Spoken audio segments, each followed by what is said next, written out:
jamani, vitu unavyoviona hivi serikali nje inisaidie kabla ngani. Kama utoka nje. Chonga Mungu wangu. Yaani wewe unatoka umevaa hili boxer. Kwanza naona aibu kwa utu uzima nilionao kuona umevaa boxer hii. Kwanza uliwahi kuona wapi mwanaume akavaa boxer nyekundu ya pinki? Wewe mama vipi? Sio vya vipi VIP. Kwa nini anaingia mwanaume alafu umevaa boxer hata ushtuki? Asa usi ni rafiki yangu aje kunitembelea. Kwa nini kiasi kwa napita kwa rafiki hapa wa kiume tu? Sijai kuona napita hata rafiki wa kike. Sijai kusafisha nikakutana na kinga kila siku asubuhi. Alafu umevaa vitu vya pinki. Mbona mnanitisha jamani, dunia sasa hivi imebadilika. Wanaume wameamua kuchukua sheria zao wanavyozijua zenyewe. Kwa hiyo unanipangia. Chonga Mungu wangu.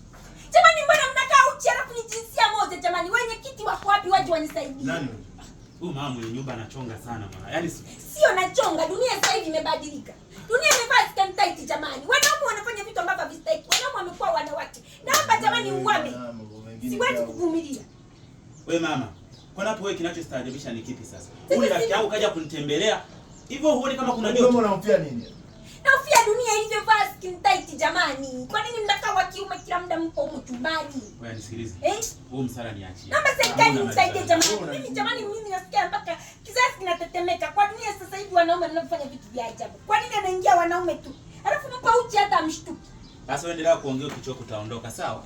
Sichoki kuondoka. Nachoka kwa sababu mbebe vitu vyenu muondoke. Kabura angani.